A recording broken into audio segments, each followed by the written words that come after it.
Hello, welcome to another episode of the MeG Podcast.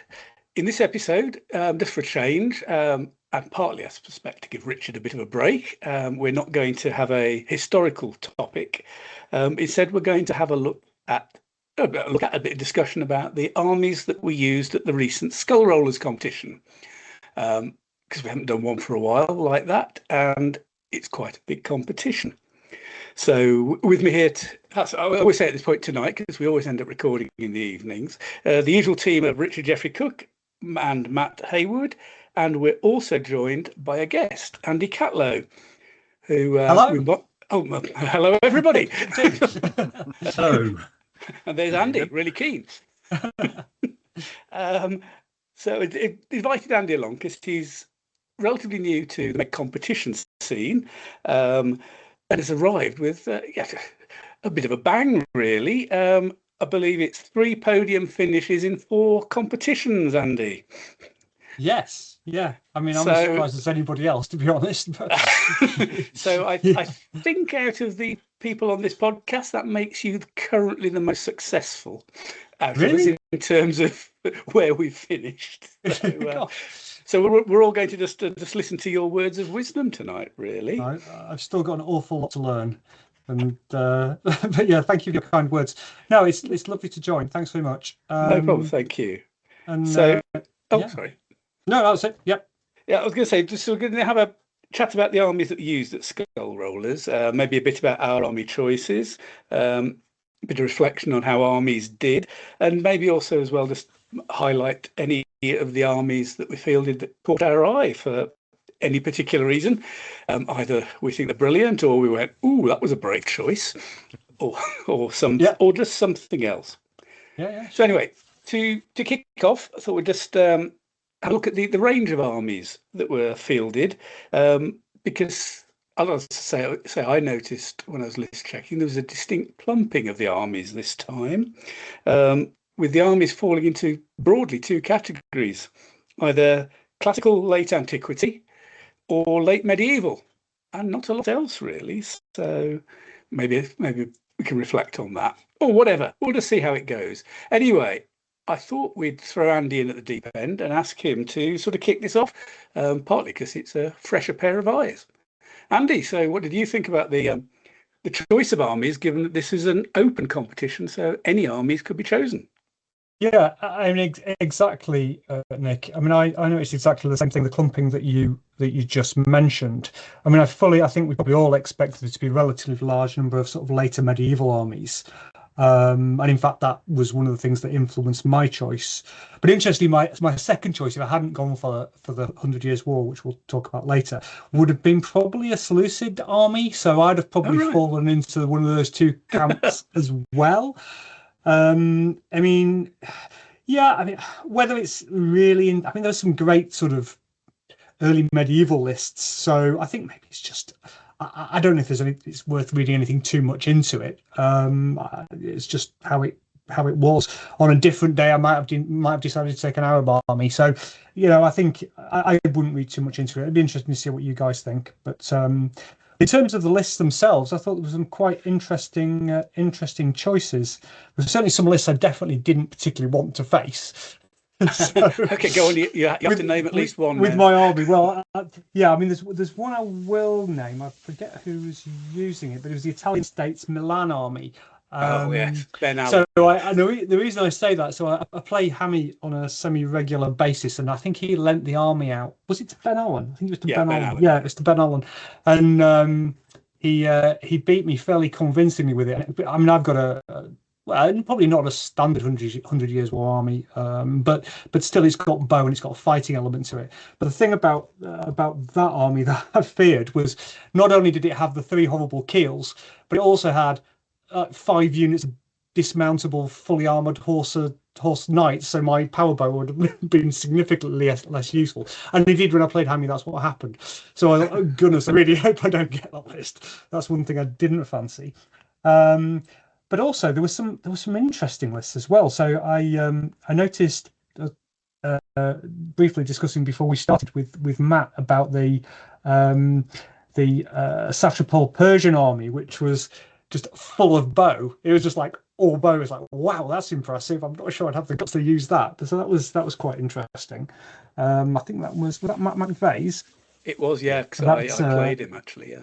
Did you? Oh, interested to know your thoughts on that. But I looked at that, and then the other one, later 100 Years War, English again, but completely different to my list design, was again virtually all power bow, or I think there's a couple of units of crossbow, one unit of knights in the later 100 Years War English, again with the ally. I think it was Paul Cummins used that. So that was, yes, it was.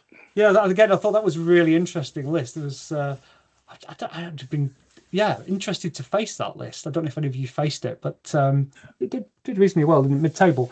But yeah, so I thought they were really, really interesting. Good to see something unusual like the Congo list, Peter Bettany's Congo list. I've never seen a Congo list used. I'm just trying to remember the composition. I think there's quite a lot of bow in there as well. I think there were short spear bows. So a bit of a theme developing in terms of all these mass bow armies. So I didn't get to play any of those. I played more what I would call class as more standard armies. But yeah, so those were my thoughts. Just interesting mix.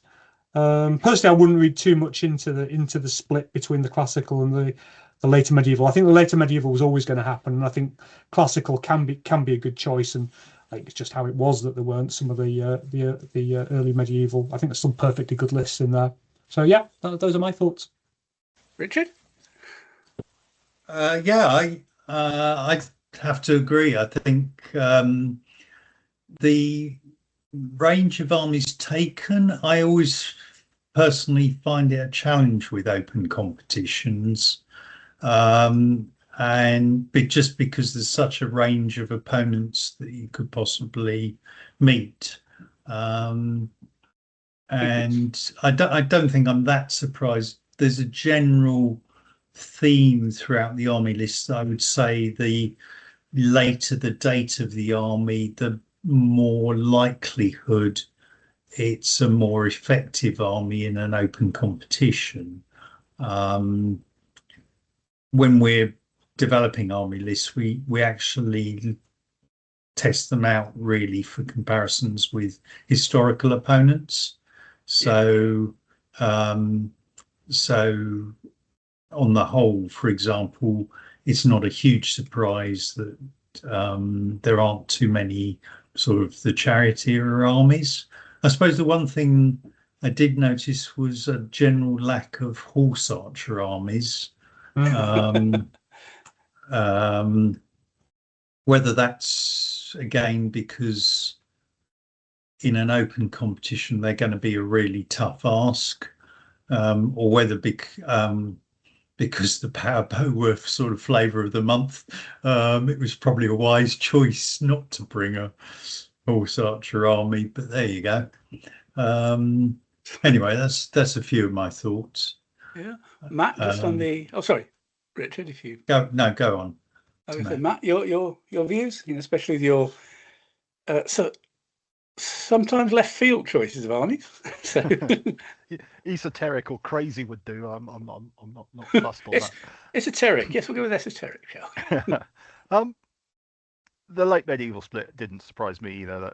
As Richard said, they tend to get more effective, those lists, as you go on. I am going to be controversial and say right now, I think Italian Wars as a PDF should be banned from competition. Yeah. Yeah, one to discuss later maybe, but not only because I find that those lists are far more than the sum of their whole, and are actually very hard for earlier lists to handle. But yeah, in general, the competition, I loved the array of lists that turned up. I fought some. Actually, I don't fight what I would call any of the normal lists for a competition. I fought the Korean, Rob Brand's later medieval Lowlands. Dave Low Countries. Low Countries, yes, sorry. Ilkenid of Mr. Parrish's fame, I love that army. I really do. I fought it twice, and I've enjoyed. Actually, I enjoyed all four games. And And when I thought, now my brain's just shut down. Doesn't take long. Hammy's Truceless Mercenaries, which was another one that I'd never seen on the table before, and it made for a great competition. I think there was a wide variety. All right, they clumped, but the actual, how many duplicates did we have? 2. 200 Years War English. There were 2. Yeah, although they were completely different, absolutely, totally different armies. Yeah. I think there was 300 Years War in total. 2 later, 1 early. Yeah. And then there was, in similar armies, you had Richard III and Lancastrian English. Yeah, true. All right, so what? 1/5 of the field were allegedly traditional powerbow armies, but as Andy's already pointed out, they were massively different in compositions. So no, I in terms of the field, it was really interesting. Yeah, I must admit, I've always said that, well, recently anyway, said I'm not keen on opens, which is why I attended to balance numbers rather than, if we'd had even numbers without me, I wouldn't have played. And of course, I didn't play on the second day because, unfortunately, Adrian Pitfield came down ill overnight, so I only played on the Saturday. We all said, we've said it before, haven't we? The later medievals are always more popular if you have to pick a time period in these later ones for reasons we've been into, and also I think, as Richard pointed out at some point, just on the sheer number of lists, there are more lists per 100 years, if you like, in the medieval section than there are in the earlier sections. So it isn't an even split across the centuries. The number of lists are weighted to the end. So it is the bit I did find interesting. It was the clumping around classical late antiquity, really. So I'm not sure we've seen that before. I think that was probably the one that made me scratch my head a bit. Not that they were like all successors or anything. They included, Western Ham, for instance, and ancient British. So it wasn't a bad mix, really. And as people said, a couple of weird ones, and like you, Matt, I was very pleased to see Dave Parrish's Ilkhanate, which I've played before and lost to. It's for those who haven't looked at the army lists, he's based it on a single battle in a single year, and it has 3 allies, and it's great fun. It's a fun army to play against. So it's very Dave Parrish, isn't it? I think would be the way to describe it. Pretty fair, yeah. So just wondering if it'd be touch on how we all chose our armies. I mean, and Andy's already mentioned that he went with 100 Years War rather than a successor one. What tipped you over to the 100 Years War in the end, Andy? Yeah, I mean, that was quite simple. I only played, as you said, 4 tournaments last year. I've been playing sort of properly for about a year and a half, although I've been playing on and off with Matt Paul for several years. And I just hadn't used anything like this army, basically, because I'm limited to a certain number of tournaments in a year for a variety of reasons. I couldn't see me going to a competition which would allow me to take later 100 Years of War English. I owned the army, and I fancied taking it. And then from a competitiveness perspective, I think Richard alluded to the fact that as you get later, they are a little bit more competitive. I think Seleucid could still be quite competitive, actually, in an open, which is the other one I was seriously looking at. But I liked the flexibility that this particular army design gave me in the later 100 Years War English. It was more a combat army than a shooty army. I had just the 4 power bow, still very useful. So yeah, I think it was the desire to want to use the army and the fact that I thought it was going to be competitive. I wasn't going to get run over each game, and I also tried to design it. I mean, we can talk about that later if you wish, But Yeah, I was saying, now, you want to talk about it now? I was going to say, well, yeah. So, should I talk through the design, Nick? Is that worth doing now, or is that going into too much detail? No, give us a quick overview. Yeah. Okay. So, I mean, as I said, I wanted to try to provide a flexible army because obviously you don't really know what you're going to face in an open.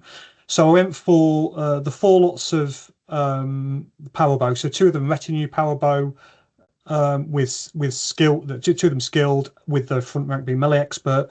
2 of them being experienced with the front rank being melee expert. So those were the 4 power bow that I went for, and they were very useful in the games I played.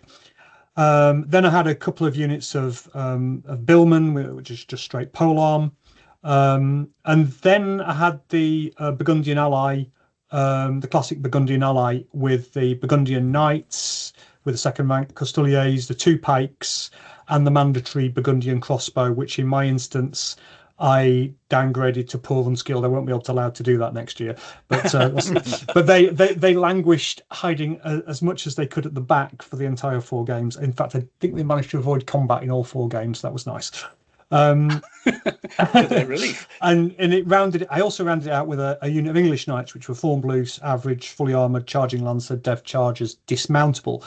And I gave the Burgundian Knights dismountable as well. And that was actually quite important because I had the flexibility to stick a couple of fully armored 2-hand cut and crush infantry units down if I was facing something like Sid's army, for example. The Frisians, the Frisians, or something like that. So the idea was, competitive, but flexible. That's what I wanted because I'd obviously not played in an open tournament before. I think that was the thinking behind it, really. Which armies did you play? Good question. Which armies did I play? So I played. I always have this problem remembering who I played. I played Lowland Gallic to begin with. That was Dave Turner's, just shed loads of devastating charge infantry, shed loads of it. Fairly direct, wasn't it? Yeah, and that was pretty simple. Basically, I tried not to collapse my centre and closed it on the flanks, and that went quite well. Interesting game against Middle Sassanid Persians with Malcolm Barnfield. I won't give a blow by blow, but that was a really interesting game. I managed to squeak that a 15 there with a bit of luck. Lost to Sid's Frisians, got 6 points out of him, but wasn't my day that day. And then Aragonese Sicilian was the last opponent I had, which I think was always in my favour. It was Gareth Evans. He managed to get some terrain down, but even that maybe advantaged me in the end. It was a very uphill battle for him. Actually, I was lucky to get a favourable matchup, I think, in the last game against that army. So those are the 4. So and it performed pretty much as I wanted it to. I would have liked to get a few more points out of Sid, but maybe another day. Wouldn't we all? Yeah, exactly. Wouldn't we all? Join the queue of people looking to get more points. Get a few more points out of Sid. Yeah, it is. Yeah. So I would have to.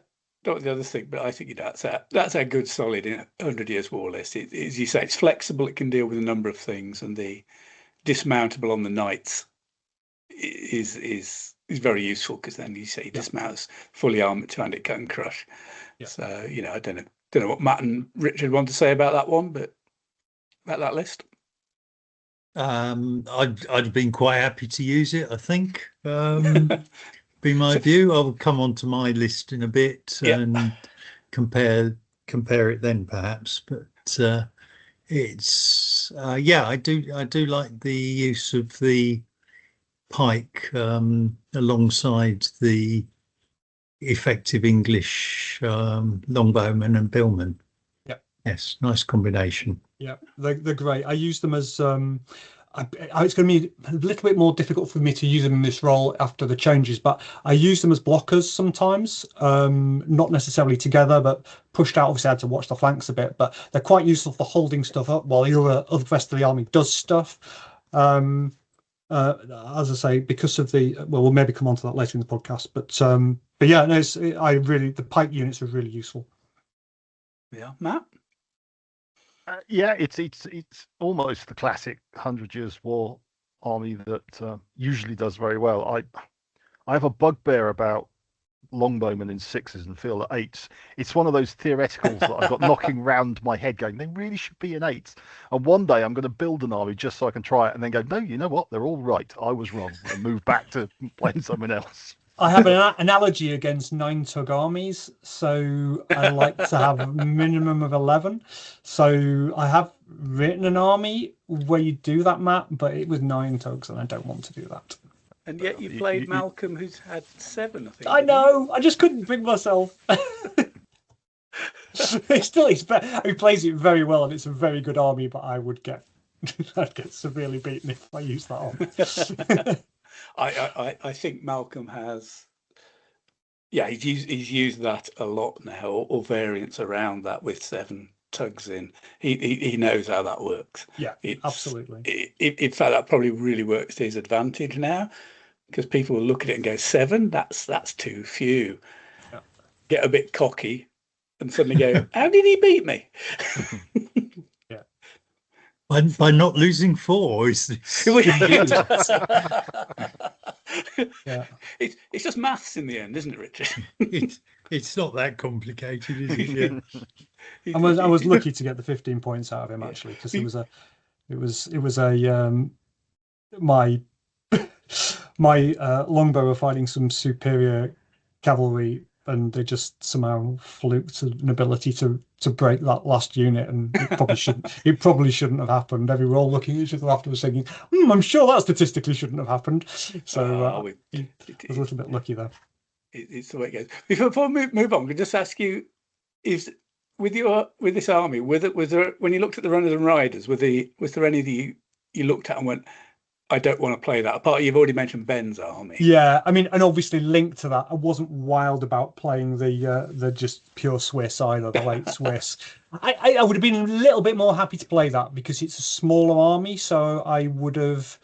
It's a little bit easier to get round it, whereas the Milan army's a bit more difficult to get round it. But I mean, the problem is they're so fast.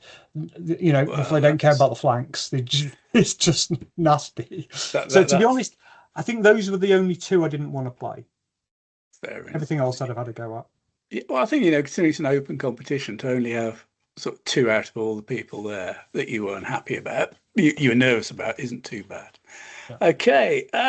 Matt, I'm going to move to you next because you are one of the classicals. Move from a late medieval to a classical army. So you took mid-Republican Roman. Yes, which I think is, I would say, is an maybe unusual choice for an open competition. Tell us about it. Well, it was up to 2 armies. It was either the mid-Republican or my later Swiss from last year, and I figured that nobody wanted me to bring that again, so I went with the mid-Republicans. It's actually a club army that I use a lot because it fits in with a lot of the other players down my local club, and they quite like vaguely historical matchups, which I fully understand. And so it's been sort of played around with quite a bit. It originally started as playing around with the if you know the list, it's really odd. It can allow you to have legions in 5s. Yes. And I love it as a list concept. The problem is the rules are just a bit too blunt force on damage, so 5s just collapse too quickly if you have a couple of bad dice. It just can't survive, which sent me down a different path of, well, all right, if I want to, I'd go with some legions, but then anybody who looks at the mid-Republican Roman list will see you can actually have 3 Spanish allies rather than just the 2 that I took. I desperately wanted to run it with 3 Spanish allies, but I just couldn't get it to fit. I just couldn't quite get it to work. So in the end, I went with 2. And Andy would have kittens running this because it's only 9. However, everybody I played said, it can't only be 9. It's across the entire damn table. They just don't, because for anybody who's not looked at the list, it's basically 2 blocks of 8 superior legions, full fat, got the works. 2 blocks of 4 cavalry, again, full fat, so unskilled average, blah, blah, blah, melee expert, short spear, shoot and charge. And then 2 Spanish allies. One brings experienced javelin melee expert foot with a mercenary, basically Gallic Dev Charger unit, and the other one is pure Gallic, effectively 2 blocks of 8 warriors with Dev Charger, and then 1 block of 6 nobles superior Dev Chargers, and then 7 units of skirmishers, which, as everybody knows, I like my skirmishers. So, and that gives you 3 blocks of skilled javelinmen, light horse, a Cantabrian experienced javelin light horse, 2 blocks of rubbish levy to throw in the front to soak up the damage from other people's shooters, and the Katari, which are the average protected experienced javelin short spears. And yeah, it was a slightly romantic choice maybe from me, because but I will have to say, even though I played like a muppet, let's be honest. Honest to God, I've never played so badly. And I will be fair to my opponents and say they noticed I was playing badly and they took advantage of it. And I'm very impressed by all of them for noticing me cocking it up. But I just went through games, just forgot I was the defender, so deployed as if I was attacking, which I managed to put a legion in a single rank against 3 blocks of charging lancers. You can imagine the legion didn't last long. A brave move, Mr. Hayward. Well, yeah, if I was attacking, they were going to concertina their way out of the way very quickly. But no, he was at 4 before I could even move. And I'm there going, okay, yeah, that's going to hurt. Brace. Yeah. And obviously with 2 allies, I had 2 games where one or other the ally went unreliable. Didn't massively impact the games, but slowed it down. So what should have reached conclusions didn't. And I think, to be fair, they were probably conclusions in my favour. Although Hammy was the gentleman when my centre of the Celt-Iberian Dev Chargers went utterly unreliable in the first turn. So the entire centre of my army just stood there and looked at the centre of his army. He very gentlemanly dealt himself 3 black cards and 1 white card in the center, so his center wasn't moving either, so it was just like, okay, so the 2 flanks just went and played with each other until the centers came online. But really enjoyed the games. It's a great army to use, makes you think all the way through. The only thing I didn't want to face in the list was the Korean, which I ended up facing last. Oh, right. Why not the Korean? This army can't handle cataphracts. Oh, right. It basically, well, it can if it gets to the terrain and the ally that's in the open about to go into the terrain doesn't go immediately unreliable. So, hey ho, it happens, and you deal with it. Great game though. So cataphracts. I actually wanted to fight the Swiss with this one because there were enough shooters in the army and the blades to really gut that. Quite frankly, I think. An 8 of full fat legionaries against a Kyle could be an unprotected Kyle. Yeah, is that could have been softened up by the shooting. Yes, that's quite interesting. Yeah, because the skilled shooters are still on a green plus, so basically they're still throwing yellows. Yeah, because he's unprotected. So he has to get through that shooting to get to you and. Yeah, again, kind of relies on a bit of terrain though, because you have to cut a Swiss's ability to manoeuvre in all spaces. And if anybody's not fought that Swiss army fills, it's based on an earlier. It's a list I very much used at BritCon. I think that one was. Yes, it's 5 keels, and with careful use of the skirmishers, you can actually cover the entire damn table with it. You've got very, very small chance of getting out of the way of it. So you've got to play about it. Oh yes. I forgot you fought them both, didn't you, Richard? I fought both the Italian states and the Swiss. And last year you fought my Swiss. Oh God, yeah. So you will never buy Toblerone ever again, Richard. It's a matter of principle. I was so tempted to not publish the Italian wars list this year.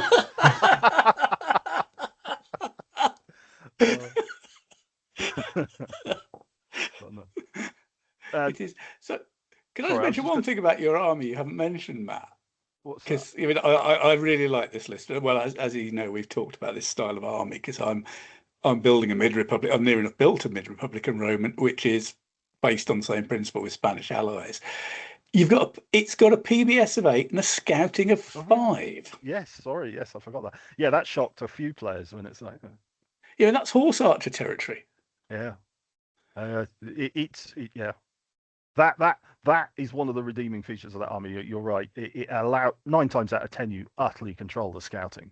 Yeah, I mean you've got 4 units of light horse, haven't you, in there, all of which can shoot at skilled or Cantabrian. So and they're also something Hammy noticed is because 1 each belongs to the allies, and 2 belong to basically the army commander and the sub-general. Yeah.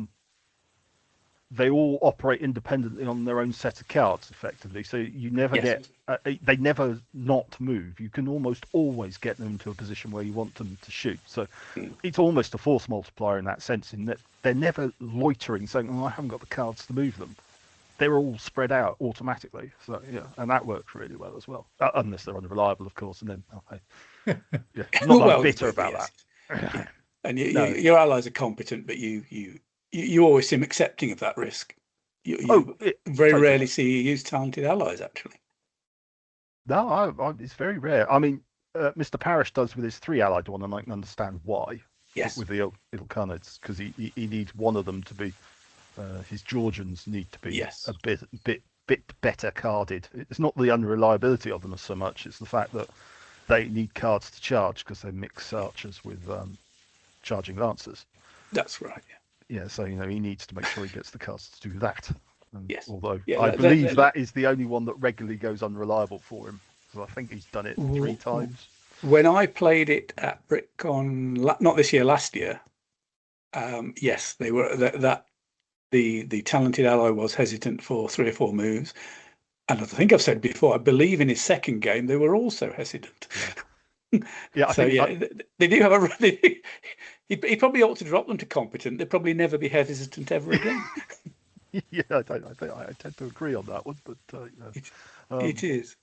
Anyway, should we move on to Richard's army? Okay. So I chose to take Scottish in France, which just because I can't resist explaining the history, is the army due to the Old Alliance, as the Scots call it, which basically was from 1295 to 1560.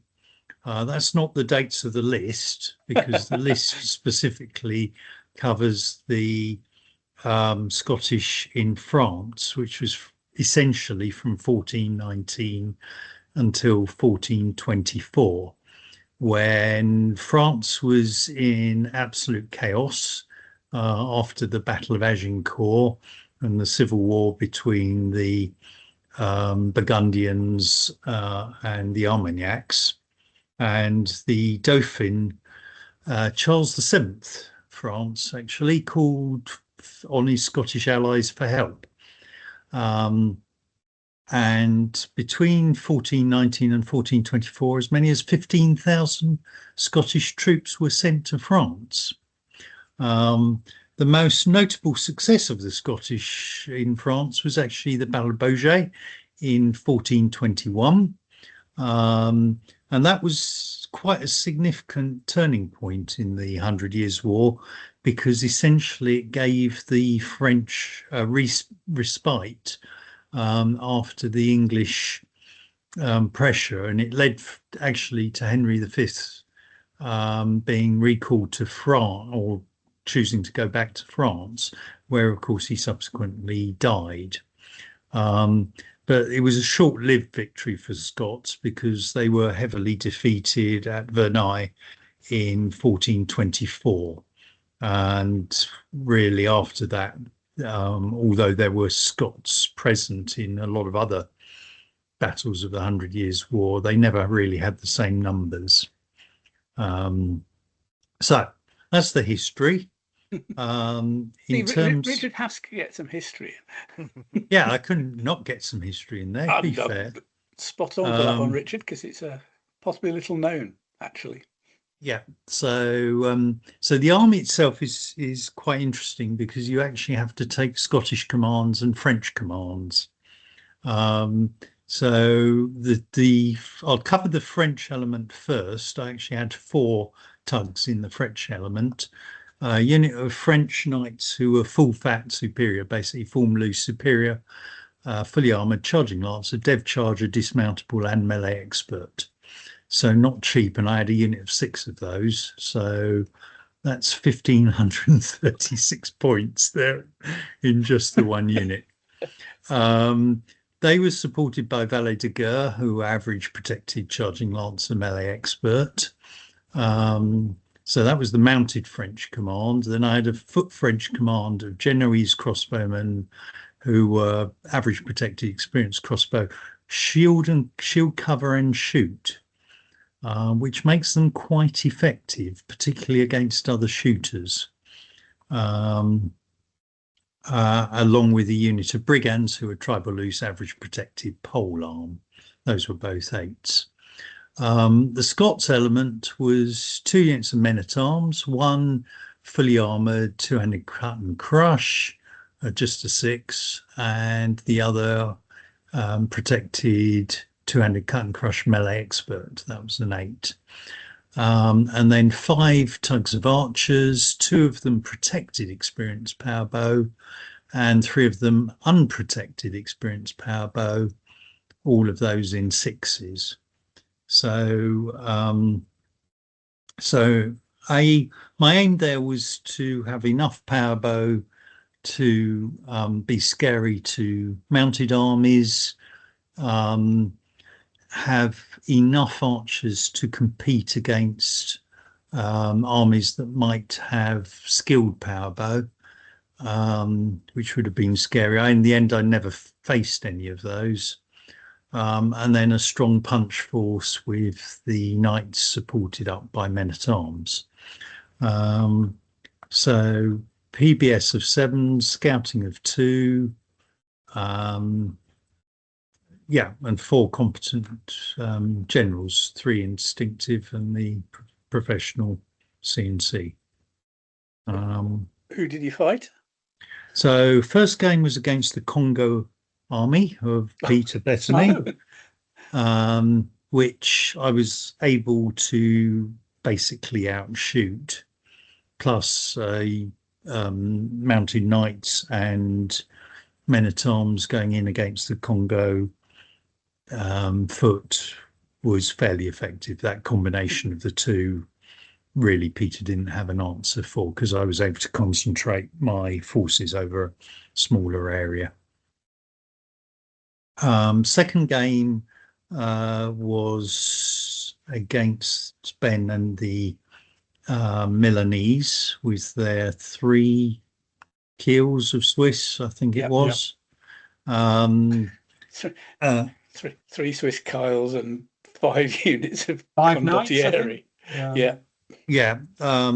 So in the end, I won that game by holding off the Kyles and defeating the remaining bits of his army. But that was a really tight game and came down to the final dice rolls. That could have gone either way, to be honest. The third battle was against Phil's later Swiss. In the terrain selection, he managed to roll 3 6s to remove my terrain. Ouch. Which left me with a completely open battlefield, other than a sort of secure mountain flank. Could you put your whole army on the mountain? Yeah, I did. I tried to leave it weak enough that he might be tempted to attack me. And I tried to march the knights through the mountains, hoping to get to his camp. I think, honestly, I'd have been better off trying to flank march the cavalry rather than try and send them through the mountains, but hey-ho. But in the end, he managed to get round, went with one of his cars, went through my men-at-arms without me doing a casualty. Actually, I did one wound, which he rallied off. I did a second wound, which he rallied off. But I never actually caused a base removal. which was a bit disappointing, with 8 two-handed cut and crush melee expert. You would have hoped to do better than that. You would, really, wouldn't you? That's a bit unfortunate, actually, Richard, thinking about it. Yeah, it's Matt will tell you I have absolutely no luck against Swiss at all. So you got that tug and the camp, and then basically refused to engage my forces on the mountain. And I mean, coming out off the mountain would have been absolute suicide. So I got his skirmishing sug, so ended up with 3 points, and Phil ended up with 6. And then the final game I had was against Ian Sohei monks, which was a cracking game.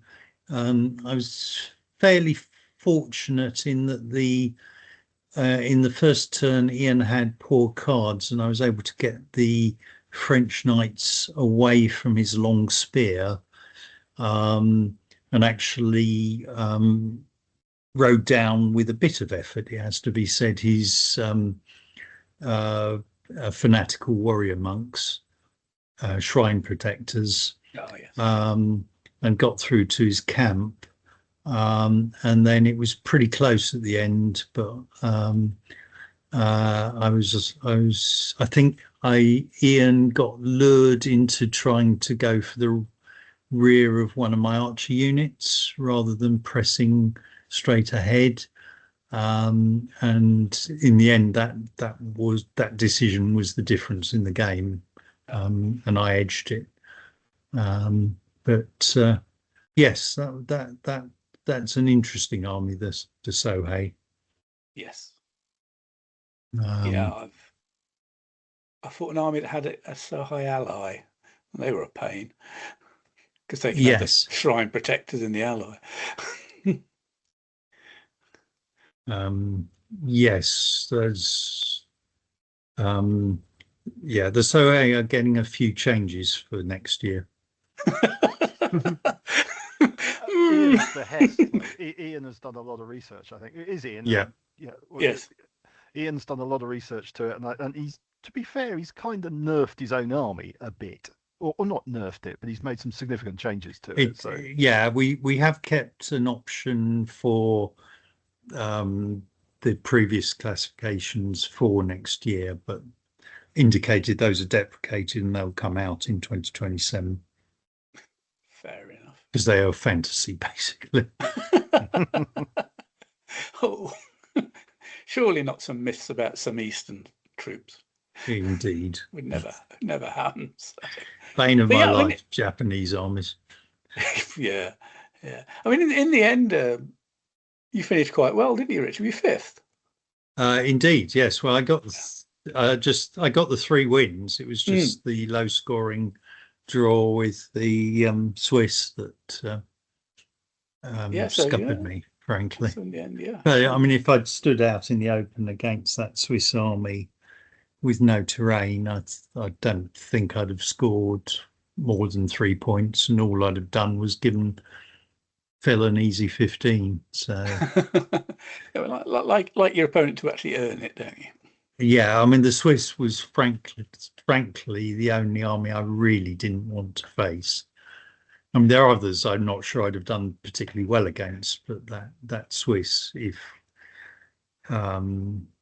without any sort of terrain at all, there was just really no option at all. It just moves too quickly. Yes, the sheer speed of it. The getting to 4 and then charging at 4 is the killer element. Yes. And the fact it's got no flanks, essentially. Yes, that doesn't help. That's for sure. But I still think, in terms of the army I was using against it, it's its ability to charge at 4 base widths that's the particularly nasty bit. It is. even if you've, doesn't give the longbowman any No, time to whittle away. erode. Yeah. No. In fact, that was the difference against Ben. I was able to, because I was fighting his other stuff and he had to use the cards there, he couldn't push through with the Swiss as quickly as he would have wanted to, and that allowed me to get multiple rounds of shooting against the Swiss, which in the end helped me greatly, because once they were weakened, they weren't able to achieve the same effect against the rest of the army. Yeah. Doesn't matter what you use. If you get to attack against the Swiss, attack. Never defend against the Swiss army. Yes. Yes. Never. And even if you send skirmishers up in front, it doesn't matter. You just need something to get as close to them as possible so they can't double march. Doubling. Yeah. And then you can focus and work. But it rarely works that way, because I have to admit, when I used the Swiss last year, I always managed to attack. And a Swiss attacking army is just a bugger, a bit of a pain, should I say, to slow down enough to do enough damage before it smacks you in the face with something long and pointy. It is, because I remember when we played, I can't remember who won the initial dice off, but it didn't actually cross my mind that attacking would have been the best option with I was using the Yamato Japanese, and we ended up on a pretty much open table, didn't we? But I think I would have chosen to defend. In fact, I might have won and chosen to defend. I think you did. I did not think that actually invade, and because I had a couple of units of cavalry and I think a unit of foot skirmishers, and just throw them out to slow you up. And then you were 4 away from me after the first move. Your first move was just all the Kyles, or enough of them, went forward and went, hello. The fact that they then couldn't kill long spearmen was just a we thing. don't talk about that. Bloody things. So, okay. So I'll give a quick go over my army, because I said I was only there for 2 games. But I took Angkor Empire, which I really took just because I couldn't make my mind up. And it's what I would have used last year if I hadn't come down ill before the competition, which was annoying. So I thought, let's just use the same army, although it is actually slightly different because the list had changed. So I've got 3 units of elephants, 2 of which have got experienced bow, 1 of which has the experienced bolt shooters. Elephants, tribal loose, average protected, experienced bolt shooters. They're brilliant. 290 points a pop. That's still only 870 because you can only have 3 of them. So all the elephants were in 3s. We've got a small unit of cavalry that does heavy skirmishers, basically. 6 base unit of guard foot, who are superior short spear melee expert. The Fakak armed foot, who are experienced javelin short spear melee expert shoot and charge. A couple of units of jacketed spearmen, experienced javelin short spear shoot and charge. Some archers who are unprotected with Pafis, but are drilled, as are all the infantry so far, and then a couple of units of loose foot. Well, they're all the foot are loose in this army, who are just unskilled javelin short spear, one of which was also downgrade to poor and combat shy, and then 3 6s of poor experienced bow infantry skirmishers. So meets your 11 there, Andy. Yep. Although I do have a version that's got 13 in it. Even better. But this one's fairly balanced. So I've found this army can actually fight a lot of things, but there's no easy fights for it. And that's partly because all the foot are loose, but sometimes that gives the opponents they get a bit cocky. I did. I think it was last year it's a couple of years ago when I used it at BritCon. I actually beat a Nickephorian Byzantine on a completely open field with it, which it did include rushing the infantry at his cavalry, which confused my opponent no end. There was method in the madness. Part of the method was here's some elephants as well. Yes, I suspected elephants had to play a part in that. Yes, He did, but there aren't that many elephants in it, so but it's got quite a lot of shooting. There's a lot of experienced javelins there, and the infantry ones are shoot and charge. So it's I just find it quite fun to do. I've played against the Achaemenid Persians, Matt McVeigh's Achaemenid Persians, with lots and lots of shooters. A key point in that game was I won the initial dice off defended, and therefore we had terrain on the table. Otherwise, he would have gone for no terrain, because as well as having, as well as his army has got lots of bows, a lot of them are mounted. He's got a lot of mounted in that army, and he would have swarmed all over me.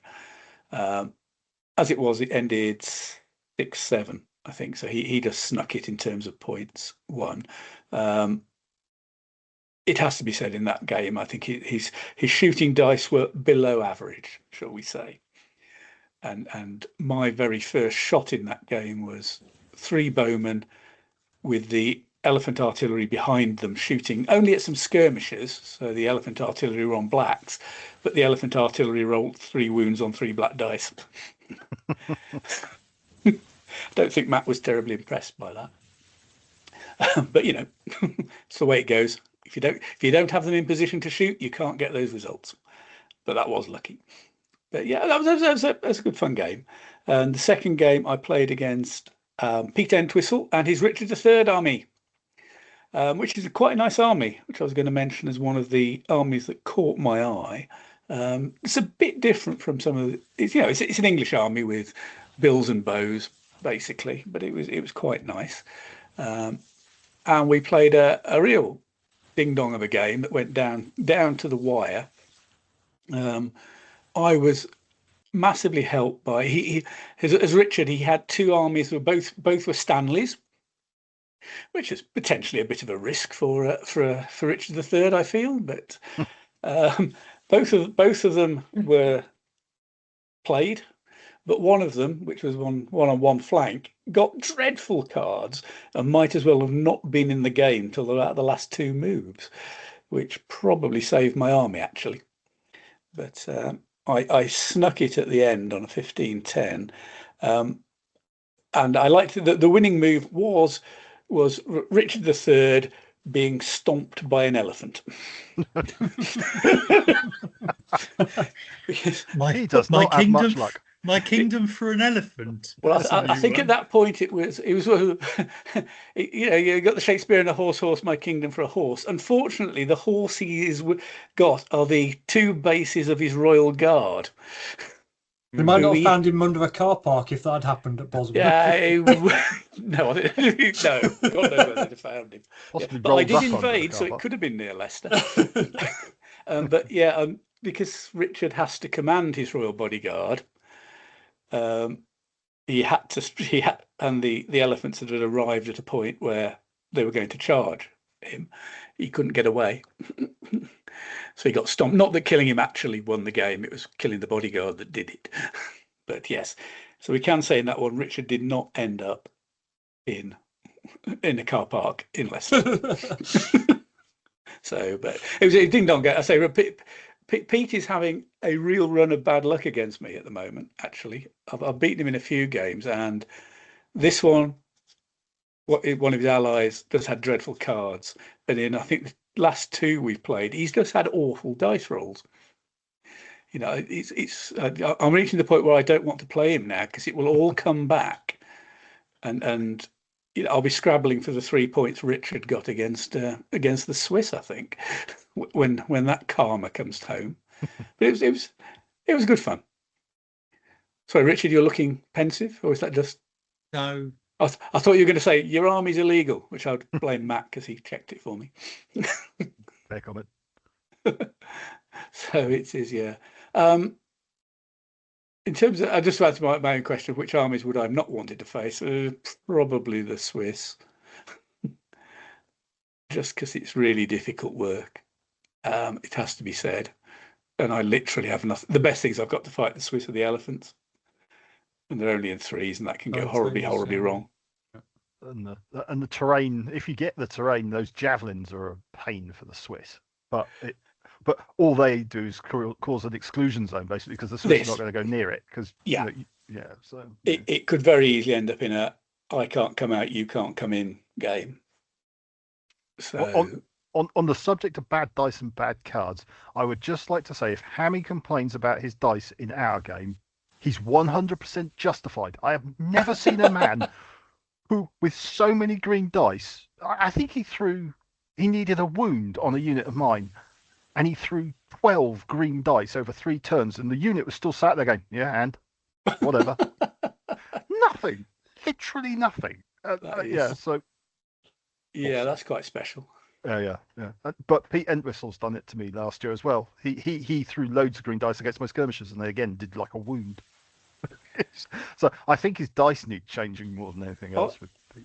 I've had a lot of that against you in at least a couple of games, ganging up a lot of shooting to blow a skirmish screen away and doing nothing.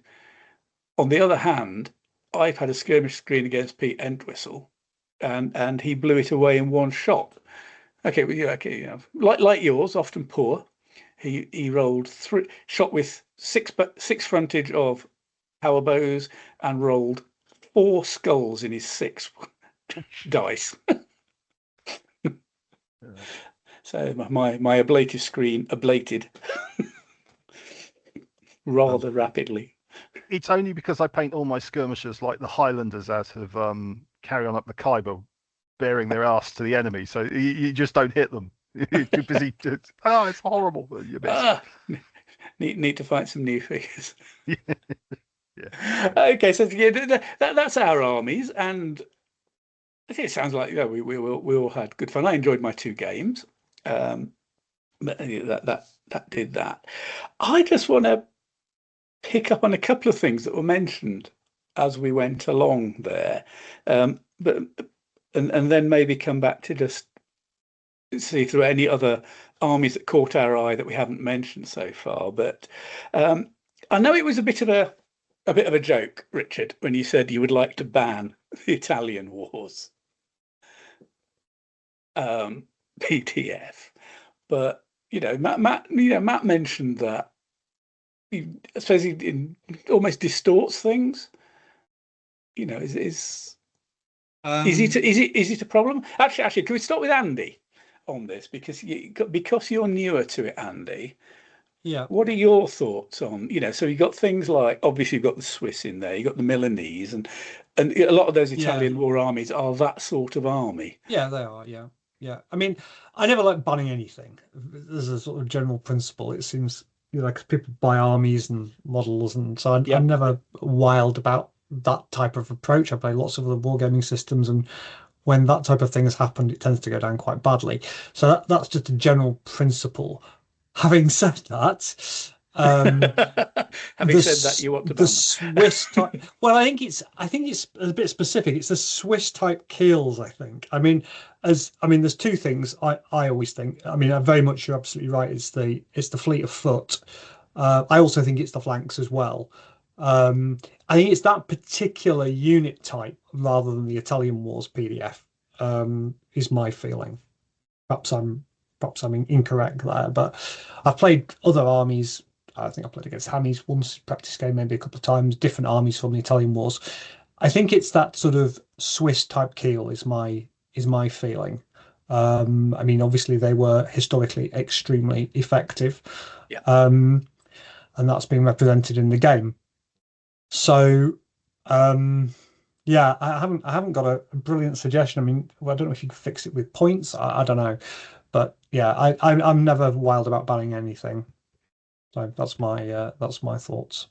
I'm going to leap in and say, to be honest, you're probably right. If you said you couldn't use later Swiss or a later Swiss ally, that fixes a lot of the problems. And I know it's very anti-Swiss list, but the Swiss list is an outlier for the very reasons mentioned. They're superior, they're unprotected, so they're cheaper significantly than protected.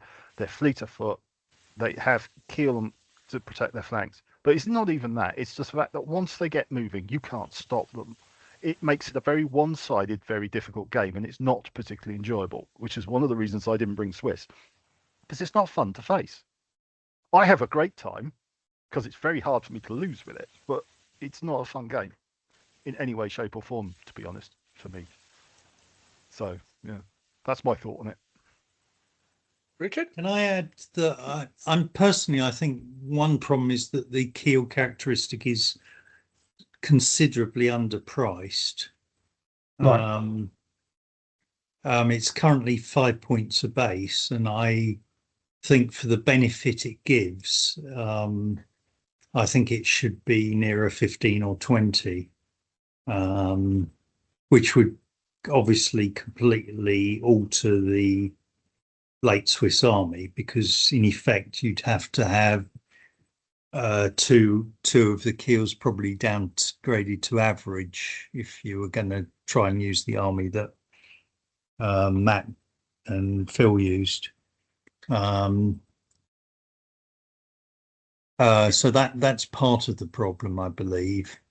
And the other probably is the combination of the fleet of foot and the fact it's pretty much the only fleet of foot troop type that's considerably effective in combat. I mean, it's superior and pike, and I don't think anything else. I'm probably wrong, but I struggle to think of anything else that is superior. Just the Catalan company is the only And other fleet one. foot, other than I suppose the Catalan company. But they're only in 8s, and they have command and control problems. Used Indeed. it, played with it. Yeah, so that one has its own counter almost.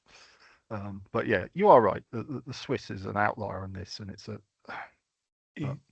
It is, yeah. I've got mixed views because the cars are quite expensive, and but there is. I think if there's a points issue, it's and whether it can be solved in a simple way, which is what you'd need, is around the bit Richard was just talking about. Yeah, it's the combination. It just hits a bit of a perfect storm of its superior unprotected fleet of foot and combined with an effective combat. I do find the Catalans are the closest, and I think that's the Catalan company in Anatolia. I think it's not as obvious as the Swiss, but they're getting close. They are, I think, a bit underpriced because of the combination. The unprotected on superior gives you a massive discount, basically. It's more value for money, if you like, than it would be on average. Because fleet of foot's quite cheap. So I said, realistically, I would not want to just ban Swiss. That would be silly. But it's there is something there. I mean, I think we do have to remember, and I think Richard, correct me if I'm wrong, because I came into MeG a bit after it actually started. But the Italian wars was never really supposed to be there. It was created because Reg hadn't been developed at the time, and there were people crying out for Italian wars lists. Yeah. There's already, I think it says somewhere in the list, it says if there's a Reg competition, then don't include Italian wars in a MEG competition. Yeah. Of course, the thing is, the Swiss one starts before the Great Italian Wars actually started, because the Swiss list covers the Burgundian Wars. But I know what you mean. Sorry, I just had to be pedantic and point that out. Indeed, yes. And to be fair, actually, the late Swiss was actually originally, I think, in the Valois group of armies, but because of the Burgundian Wars, yeah. But then moved into the Italian war set. I mean, I have been working on a late Swiss list where the Kyle points value is changed and increased. I haven't shared it with anybody yet, but it actually involves hiking the cost per Carl and then giving the Swiss mixed protected and unprotected Carls. Oh, sort of protected front rank or something. Yeah. But that would need a bit more testing as to whether it actually creates something that's It might make it viable, worse, not too deadly. potentially. No, actually, well, yeah. The problem is if you just hike the Carl cost on its own, I'm not convinced it creates a better army. But remember that protected Carl, fleet of foot Carl can't charge. The Yeah. 4 base widths, so that's the difference. Right. I missed that subtlety. If you no, that's in the competition amendments, isn't it, for 2026? Yeah. Protected fleet of foot, which I think is only Swiss, don't get the fleet of foot additional move on their charge, and that does make quite a lot of difference. So, right. Anyway, that's something. Anyway, so as I said, I appreciate the ban the Italian wars was a throwaway comment, throwaway joke. However, I will say that I think MeG should stop at the end of the 100 Years' War anyway. But yeah, equally, I have equal concern about the Renaissance Japanese lists as well. I'm not going to go there. Japan, we know, as you said earlier, Japanese lists are difficult to do. Yeah, because you're starting to get into quite a different approach to warfare, and and a real difficulty in getting good sources. Yeah. Well, English. Again, it's the issue as far as I'm concerned is they're available in Reg, and if you want to use them, play Reg. They wouldn't. And Reg has special formations for them. Indeed. To cover the way they did. Apparently they worked. Well, that's outside my knowledge, so I'll just take it that Reg has got a reasonable representation for that.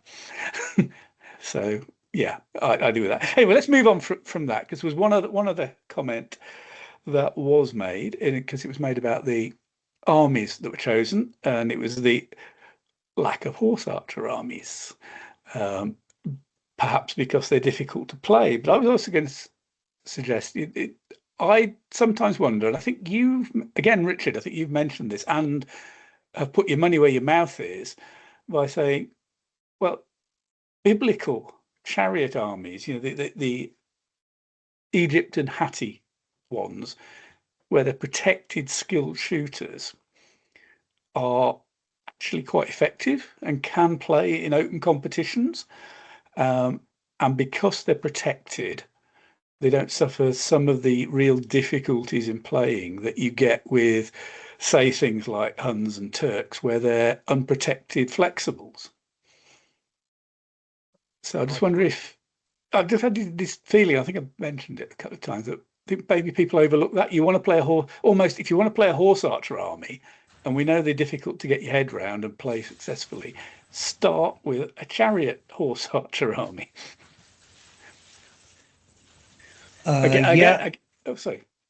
Yeah, I think certainly that would be my advice if somebody wants to try and get good with a horse archer army, is possibly learn with a chariot army. I think that's quite a plausible approach. The only thing I'm going to say is rough terrain kills a chariot army, whereas a horse archer army can move through rough terrain with relatively limited problems. So, but it comes down to horse archer armies are, by the rules, very hard. Either whether they're chariots or not, it's very hard to get right and use well. I think we've said that before, in that you've got the combination of the random dice to run away. Yep. You're very dependent on your cards, and there was a third, but I can't remember what it was. And so it's a very high learning curve. Well, but Richard's right. The chariot one gives you the best starting point to start getting into that mindset. And you can take a few loose foot to give you some rough capability.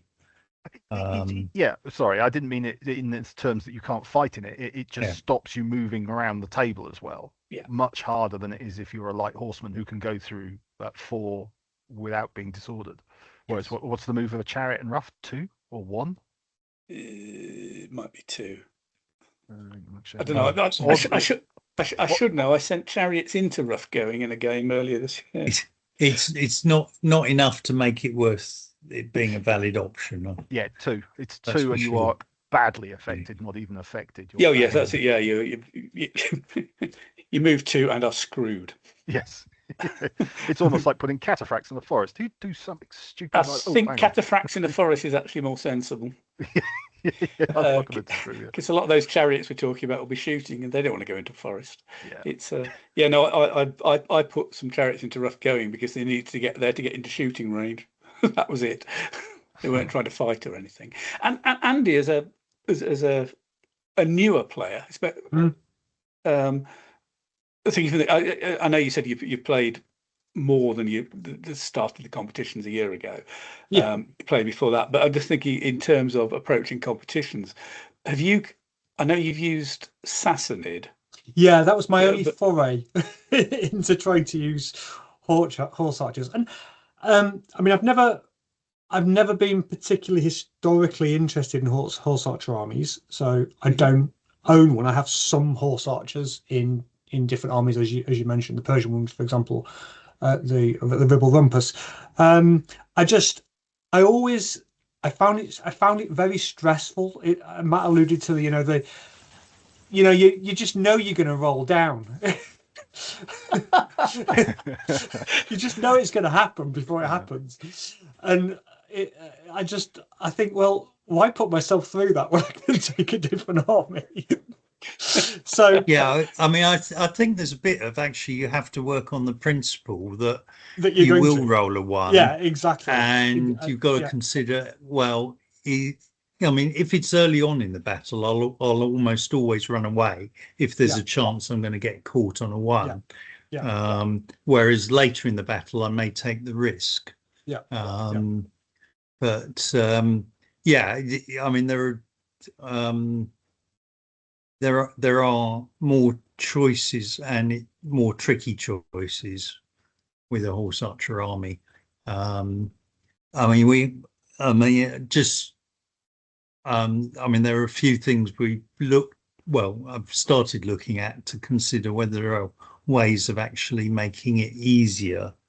And one thing I know I've mentioned to Nick was the idea of not having to change formation between when you're inflexible, but the idea of a flexible sort of shoot. I mean, these are only ideas, they're not being tested. Shooting as a SUG, but maybe fighting as a tug without having to change the formation, but suitable penalties applied. So it's those sort of things which might speed up the game for horse archer armies a bit, but also the trick is obviously to try and make them still as interesting to play, but maybe simplify them a bit, because is there a little bit too much complexity that doesn't actually give enough benefit to the game? Yeah, I mean, I think I know, Nick, you really enjoy using them, don't you? And when I used that army, that Persian army, it was interesting to use, and I've used in practice games in some of my Arab armies. I've used some horse archers, and I think it's just practice. I mean, I've done reasonably well this year, but I'm still learning, and still learning the rule set. There's still gaps in my knowledge, and I probably should try and force myself next year to try and use a few more horse archers just to get some practice in, to sort of expand my knowledge in that area. But this year it was more about just trying to work through different armies. So I certainly a horse archer army wasn't in my list of things. I have in the Arab army. I've got a very large Arab army now, which I've been adding to over the last 12 months, and I've got quite a few sort of horse archery types, Gilmans, etc. And so I might field some next year, but I don't think so much the complexity. I mean, I can work out the complexity.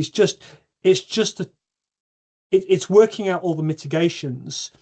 as you said, you need to assume that you're going to roll down, and you need to decide what you're going to do if you do. And for a relatively new player like myself, that takes time. And so it's probably something I should do in practice games. Yeah, I think they are difficult to get right, and I know that there's a design decision to make them a bit difficult to use. Yeah, that's fair enough. Partly some historical reasons about previous sets of fog, especially they could just dominate. Yeah, they were actually too easy to use. Yeah, but getting the balance right. I think it's a very steep learning curve, and therefore it's a bit of a barrier to entry. So it cuts down on perhaps variety a bit. And I think especially in open, because they are so difficult to use, it's a bit of a long shot to take into an open competition, especially if you've got the unprotected flexibles. And as Richard alluded to, I mean, I don't know what your thoughts on that, but if I was going to take an army like that, I mean, it did cross my mind very briefly to take an Arab army, but my Arab armies tend to be very cavalry dominated, and I was just terrified of lots of longbow, actually, which turned out to be a completely justified fear when you look at the lists. I would say that all the times I've used my horse archer armies, which are basically the Muslim ones, I've very rarely lost against a longbow. You've not had a problem, yeah. Well, I wouldn't say I haven't got problems. I've very rarely lost. I'm not sure how many times I've won either. Yeah, that's the thing. If longbow, if they are in the open, and you've got some reasonable cavalry, the Ghulam Mamluk types will do. Superior short spear into loose. There's always a risk. There's always a risk the longbow will get that great load of shooting, but a lot of the time you're probably going to take about 3 wounds on an equal frontage per six base unit, and then you will kill the longbowman probably. Yeah. If you've got lancers, that's even better. It's not a gimme, but you do end up with this sort of fencing. The challenge is that because the power bow are actually quite powerful, the horse archer army has to play more cautiously. Yes. And then the problem is you run out of time to get a result. Exactly, Richard. Again, the longbows can't be used rashly, because if they just go straight out in the open, they can get ridden down by the cavalry. So absolutely, you get both sides playing a very cautious game, and that's when you don't get the high scores. Yeah, I mean, it's one of the absolute reasons why I minimized. When I say minimized, I decided to still take 2 skilled longbow, but I took the minimum of the experienced longbow because I wanted to take combat troops, because I wanted to get results. Yes. Even if I lost, I wanted to get as many points. I mean, my mantra in MeG is get as many points as you can, even if you lose. So I mean, I on your point there, Andy, sorry to interrupt, but no, sorry. Actually, I came 5th, having got 3 wins and a draw. It was just my draw was so poor. That made the difference. So absolutely. I mean, if Keith Spedding in 3rd place got 50 points, you got 48. It was that close there, Richard. I mean, if I could have found some way to get 7 points off Phil Powell without losing the army, I'd have been in 2nd place. So I mean, say because Andy, you got 51. I got 51. So it was. It's in the tight at the top. Yeah, it is. I think the way forward is always look to where you can get points. And it's that's the way. And I've generally played. I don't particularly worry about what my opponent's getting. Exactly. I want 15, which means the best my opponent can get. It just incidentally means the best my opponent can get is 10. You know, if you can get 4 15s, it doesn't matter what your opponent gets or succeed. Almost is. Okay. Just want to maybe move on and because you don't spend too much on these slightly speculative ones.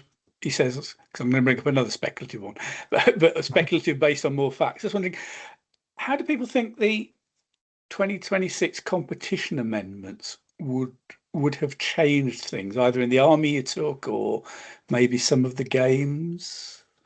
Andy, since we seem to be starting with you all the time. Yeah, that's fine. I have actually thought about this, and the answer is quite a lot, actually. In fact, it's almost like my army is a case study for the 2026 change. I think there are a number of things that will affect it, yes. Yeah, I just mention them briefly. I'm not going to go blow by blow, but I mean, there's some obvious stuff. There's there's obviously the pike changes. So two things, potentially good and potentially maybe not so good. There's the fact that they are now effective on the charge in threes, in ranks of 3. And the fact you can go up to 9 means that you can have a wider frontage. So that's, great, thumbs up. But if you get overlapped, then the overlaps don't go down. So, there's something to think about there. I think I alluded already to the fact I tended to use my pikes instead of as a block. I was using them as sort of like roadblocks, very effective, quite dangerous roadblocks, but nevertheless roadblocks. And it's a bit more difficult to do that. But that's not a problem. It's just a change I'd have to live with. Then obviously you've got the bow, the power bow. A couple of impacts there. One is that they only shoot at the full effect as they do now within 1 base width. And coupled with that, you also can't back up with them anymore because the skilled power bow are being moved to formed, so you can't back up with any of the power bow because you have to be drilled to back up. So, but also both come down in points slightly. I think they have anyway. Power bow, have they come down in points, Richard? I think they have. Is that not true? They have. I think they must have done because I tried to write a list and I seem to have some points from somewhere. So they must have done. He says, not confident. Didn't think they changed. I think they have. Maybe changed a bit. Anyway, it doesn't matter. But so yeah, a couple of changes there. I'd be interested to know. But a couple of changes there. Mm-hmm. So all of those things impact the list. So what I did actually, because I thought you might be asking this question, I rewrote the list, and actually so the new list, taking account of the changes, putting the pikes as 9s, actually downgrading them to form from drill because I'm allowed to do that, and taking it's one of the options, and making the skill power bow formed. I can almost exactly make the same army. I think maybe it's just got a little bit worse. There were a couple of games where if I hadn't been able to back up, once was against Sid because I was attacking on one flank, he was attacking on another flank. And I was able to buy myself a little bit of time by backing up. If I hadn't been able to back up, that might have been different. Maybe I would have had to deploy differently. Definitely against the Lowland Gauls, I backed up in the centre. So that I'd have had to have a different approach to both of those. But one interesting effect I had when I looked at these at this list was the fact that now the PBS you can't carry over to scouting. So I have a PBS of 7, and I thought, well, actually, do I need a PBS of 7? Actually, could I make my competent professional general a mediocre professional, go down to PBS of 6? That throws me up some points because actually the way the army composition of the generals was I had 2 competents and a mediocre. But if you make the general the mediocre, you still got a PBS of 6. So I'm still got 6 cards for that initial part of the game. There's a risk then. Your general, you get beaten on the roll off for attacker and defender, but maybe that's the risk you take. But it actually throws up quite a few points, and that enabled me then to actually upgrade the crossbow to average. Okay, still have to be combat shy, but average experience, and put a unit of Kerns average experience Kerns in as well. So actually, the fact that you can't carry the scouting cards over made me think, well, do I really need a PBS of 7? I'm not sure I do. Maybe I can save some points there. And actually then you reinvest that in other things. So the jury's out for me. If I try to do a like for like on that 100 Years War army, I think it's got worse in some areas, but maybe better in others. So I think but it's interesting that I think my army in particular, and I'm sure there must be others as well, but this one catches quite a number of the changes. I just thought it was interesting. There's some other interesting things as well. You can take some superior men at arms, I notice now. But anyway, that's a different story. So yeah. Yeah, it's and I just checked. Yes, power bow is 5 points cheaper for infantry. Yeah, is it? I thought it must be because they seem to have got some points from somewhere. So that explains. I just blanked on that. Yeah, it makes sense because the change of where they get all their anti-cavalry effects from 5 base widths to 1 base width is pretty drastic. Yeah, I mean, I think it's right, but yeah. I mean, to be honest, the reality, and this is what happened in the tournament as well, was if you get within 5 base widths of cavalry, you tend to be getting charged anyway. So yes, you get one shot. You tend to get one shot. I mean, if you get really lucky, sometimes you get 2, but not that often in my experience. So for me, I think the biggest thing with the army, I'd have to think about how I played it, is the inability to back up, because I did do that on several occasions. I know it's maybe not historical, and that's why it's been changed, and that's fine. I can live with that. And I know a number of people used to be annoyed by power bow backing up. That's okay, fair enough. But it's something I took advantage of. So I'd need to think about how I mitigated against that. It comes back a little bit to Matt's point that he's always nervous about power bow in 6s, and he'd really like them in 8s. I mean, yeah, it's a points thing, of course. So I still think the army's effective. With the changes, maybe not quite as effective, but it's something I'd have to test. So interesting. It catches, as I say, a few of the changes. That's my thoughts for the time being. There we go. So, yeah, Matt, your army? I was going to say, in the power bow, haven't they also lost their +1 against mounted, except at point blank range?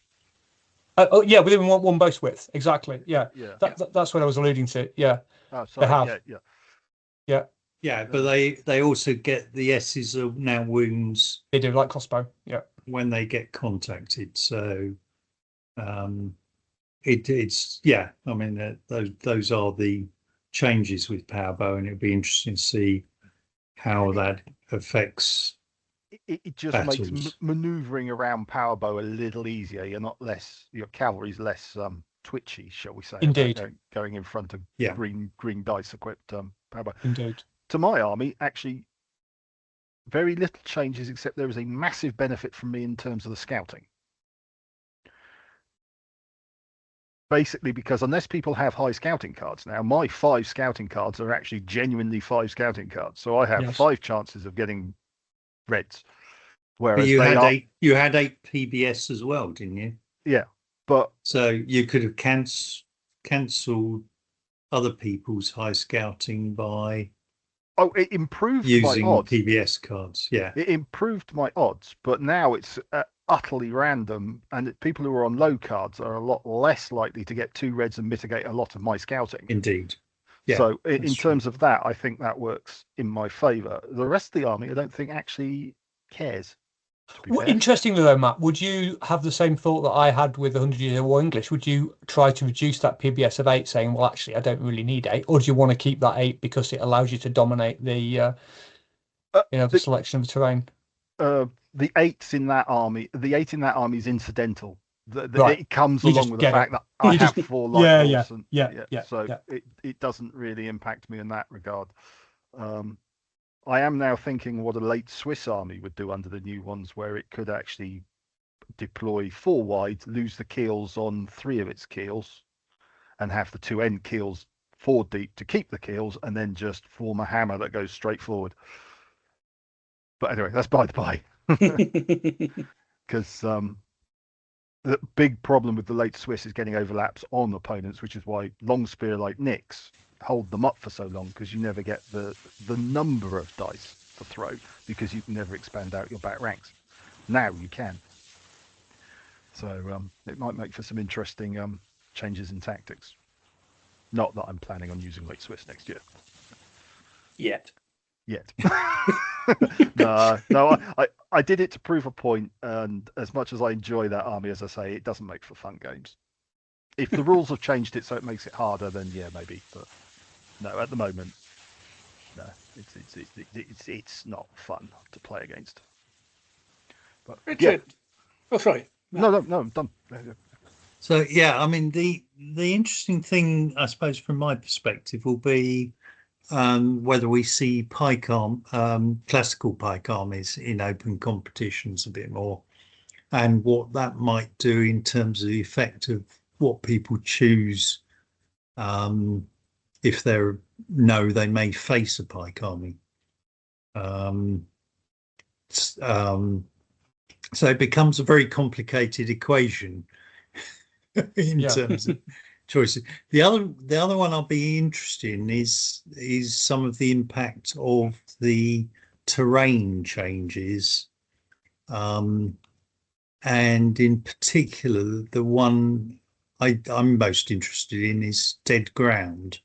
Oh, yes. Which is good terrain, but basically conceals the ability to ambush. And whether we see much of that, because there are pluses in ambushing, but there are minuses in ambushing as well. But in the past, you've never been able to ambush with cavalry in good going. So that might be interesting. Yeah, it's well, I wonder if we'll see more dummy ambushes. Put down a bit of dead ground and put a dummy ambush in. Indeed. And slightly not on that note, but flexibles on flank marches. I'm deeply keen to see how popular they become. Yeah. Because I think it's almost going to become de facto for armies that have those kind of flexibles. I think we might see more. Yeah, I'm certainly looking for armies that have flexible charging lancers. Sorry. So Alexandrian Macedonian? Yep. Some of the Eastern European Gazars and as Ian Hamley had in his Lancastrian English, Northern Border Staves form flexible, average protected, charging lancer. I'm certainly building myself an Albanian army. Yeah. The thing is, I'm not sure there's many armies that can have lots of them. Not charging lancers. No, Albanian with the flex superior experienced javelin short spears melee experts. Yeah. I mean, yes. I think we'll see. I think we're likely to see more people trying flank marches. It's still a bit of a gamble because you're taking cards away from your army until the flank march arrives. Yes. Yeah, true. So it can work well, yes, but it can also backfire. Yeah. So I think we'll see. Yeah, I think. But yes,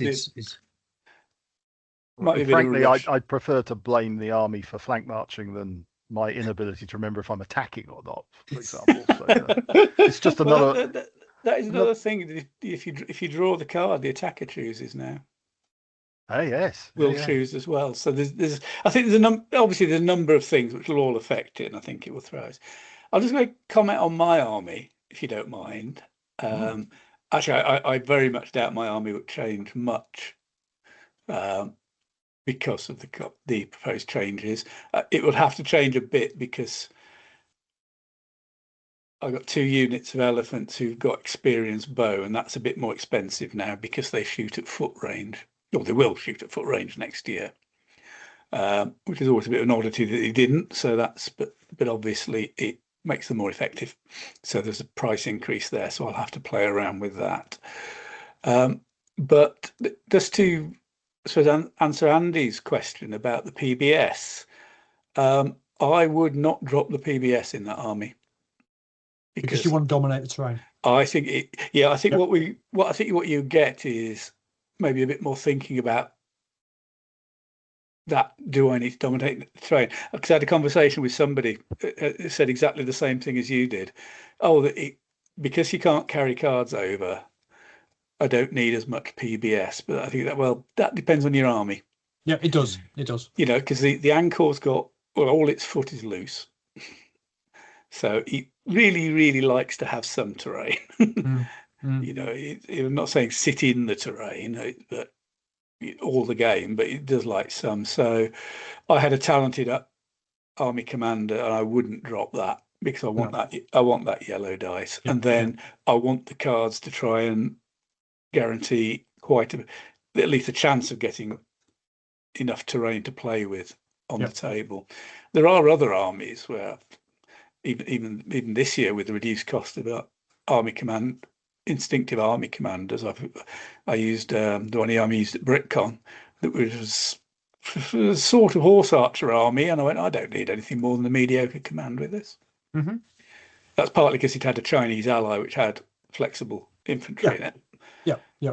So I'm running an army at the moment, it could deal with a chunk of terrain, but there's a slight peculiarity. If you have a horse archer and a mediocre army commander, it didn't really affect your scouting, which I felt was more important. Yeah. So I went with 5 cards on the PBS, but also 5 cards on the scouting. Yeah. So I think it's one of those. I suggest people probably need to think about it a bit rather than just broad brush. Oh, I don't need this anymore. I think it's a good change. I think it's. It it makes people think. It's going to make us think, and it gives options as well. Yeah, the carrying over of cards I've not liked for a long time, despite the fact a lot of the armies I use, being horse archer armies, benefit massively from it. They do, yeah. I was the same. Yeah, I agreed on. Yeah, it just Well, we've said it before on this podcast. Oh yes, we have. Let's not over repeat ourselves. But I think it's very interesting. But there's a last thought. If SkullRollers this year had happened with the 2026 competition amendments, leaving aside our armies because we've already talked about whether we changed them or not, do we think it would have changed the mix of armies, or is that they're not impacting to that degree in an open competition? Well, this is where I really hope the pike changes do. Mm-hmm. I'm less convinced about spear because, with a few exceptions, spear armies are quite dull for an open competition, and it's quite hard to make them interesting. So I wouldn't perhaps expect to see many spear hoplite type armies, but the pikes become very much more interesting. And you've got choices whether you go 8s, 9s, or 12s. That's quite a biggie. It is, because if you can go 12s, you lose the number of tugs, but you can go 3 wide 4 deep or 4 wide 3 deep, and you've got that flexibility. If you go 9s, you're sort of committing to going 3 deep. Whereas if you go 8s, you've got a smaller number of smaller size units, but you don't have quite the same flexibility with the 4s and 3s. So there are interesting choices there. I think the chance that you'll see more pike armies will affect the choices that other people may make as well. Yeah. I think it depends on the type of pike army. I think if you're only planning to take a few pike, I think the overlap thing becomes significant depending. It depends, but that was something I was a bit nervous about. If the 2026 changes had been in place when I made my army choice, I wouldn't have taken the 100 Years' War English. I would have taken the Seleucid, almost certainly, because I would be too worried about the impact of the changes on the 100 Years' War. I'd have had to do a lot of practice and been pretty sure it was viable. Whereas a Seleucid, I think, would just have probably been arguably a better army. I have to say I would probably have taken an additional unit of blade with mine rather than an extra unit of dev charges. The points work out fairly similar if you take an average one, simply because I would have expected more pike and I would be looking for the overlaps with the blades. Mm-hmm. So I can go, expand out and take them that way. So yeah, it's going to be an interesting year. It is. I think obviously it'll evolve over the year as well, isn't it? It will also depend on themes. For instance, first competition in the UK next year is Ice and Fire. That isn't basically a lot of the Pike armies just aren't there, so that will have to wait. But there's a couple of classics. Do the classicals? Classicals can get in, right? Successors can. Some of them do, yeah. So we might see solutions. Yeah, that's true. You can sell your kids and things like that. Sell your kids and But, so it could be interesting. And Beachheads are fairly early in the year. Beachhead and Kent Clash, I think both are basically speary types, aren't they? So they cover that period of the spears and pikes, so that will give people a chance to play with it. So that'd be good. Realise we've been talking for a while, but just wanted to. One other thing I got on my notes was, I know we've mentioned as we've gone along a few armies that caught our eye. I think most people mentioned Ben Allen's Milanese, for instance, with his 3 Swiss Kyles and 5 Condottieri, all of who had dismountable. So as one that caught our eye. Although I will note that I think Matt sort of mentioned it in passing. It's only at 10 cards. So yeah, that was the weakness. Yeah, when I played Hammy, that was the thing I noticed. That was the weakness to play against. Yeah. So, but I just wondered if any other armies that were taken to SkullRollers that caught anybody's eye as interesting, unusual, fun. I would like to say Keith's dedication to his charging knights got him third, so I can only call that one out as Keith being consistent and bringing a shed load of heavy metal. If you keep throwing yourself forward, charging lancers, you'll get there eventually. So that one caught my eye, mostly because it's Keith. But yes. When that list came for checking, it was a case of yes, Keith. What a surprise, especially this year. Andy, anything?